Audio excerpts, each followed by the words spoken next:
கோழிக்கால் clean பண்ணுறதுக்கு 5 நிமிஷம் ஊற வச்சுக்கலாம். மஞ்சத்தூள், உப்பு, சுடுதண்ணி போட்டு 5 நிமிஷம் ஊற வச்சு க்ளீன் பண்ணி எடுத்துக்கலாம் சமைக்கிறதுக்கு.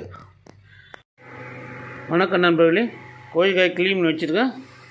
கோழிக்காயில் மசாலா போடலாம். 65 மசாலா.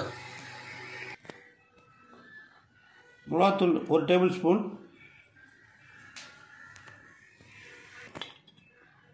மல்லித்தூள் 1/2 டேபிள் ஸ்பூன், சீரகத்தூள் 1/4 டீஸ்பூன், சோம்புத்தூள், மஞ்சத்தூள் 1/4 டீஸ்பூன், மசாலா 1 டீஸ்பூன், உப்பு தேவையான அளவு, கார்ன்ஃப்ளவர் 1 டேபிள் ஸ்பூன்,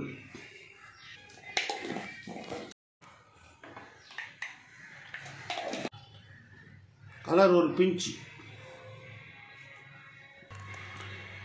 இஞ்சி பூண்டு பேஸ்ட் 1 டேபிள் ஸ்பூன்,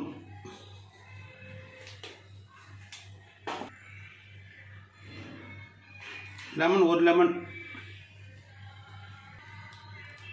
முட்டை 1, எல்லாம் மிக்ஸ் பண்ணிக்குவோம்.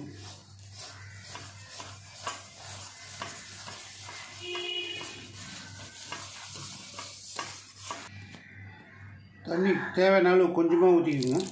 மிக்ஸ் பண்ணுறதுக்கு ரொம்ப லூஸ் ஆகிடக்கூடாது. ரொம்ப லூஸ் ஆகிடும். தண்ணி கொஞ்சோண்டு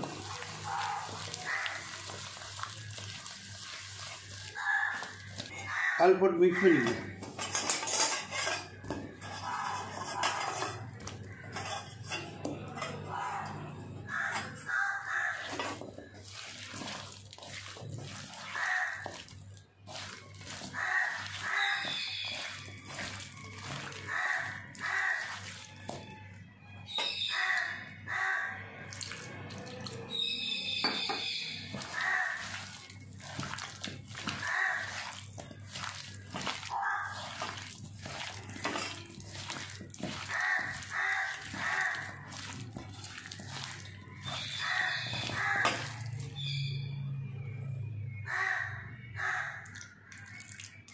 தண்ணி கொஞ்சம் ஊற்றிங்க. பைண்டிங் நல்லா ஆகணும்.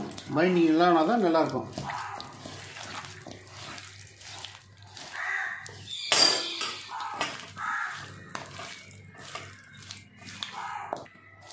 மசாலா ரெடி ஆகிடுச்சு. காரம் 10ல் இந்த டைமில் நீங்கள் காரம் போட்டுக்கலாம். உப்பு காரம் 10 செக் பண்ணி போட்டுக்கலாம். காரம் கரெக்டாக இருந்து நான் விட்டுட்டேன். உங்களுக்கு 10ல்னா எவ்வளோ காரம் தேவை இந்த டைமில் சேர்த்துக்கலாம். கோழிக்காலும் மட்டன் கால் மாதிரி தான் நல்லது. அந்த குட்டிக்கு நல்லது சாப்பிட்டாக்க. ஒரு 1/4 மணி நேரம் ஊறட்டும். ஊறினதுக்கப்புறம் எடுத்து பொரிச்சிக்கலாம். நம்ம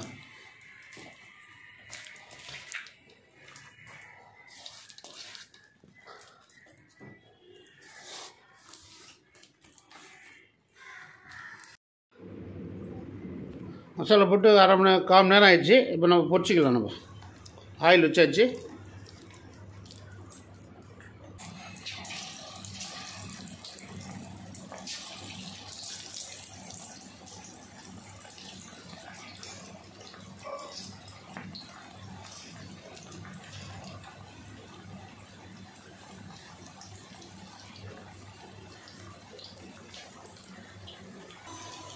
ரெடி ஆகிடுச்சு.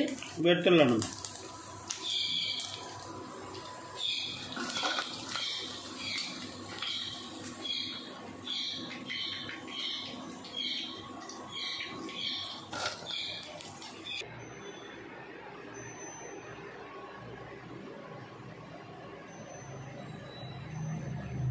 கோழிக்கால் 65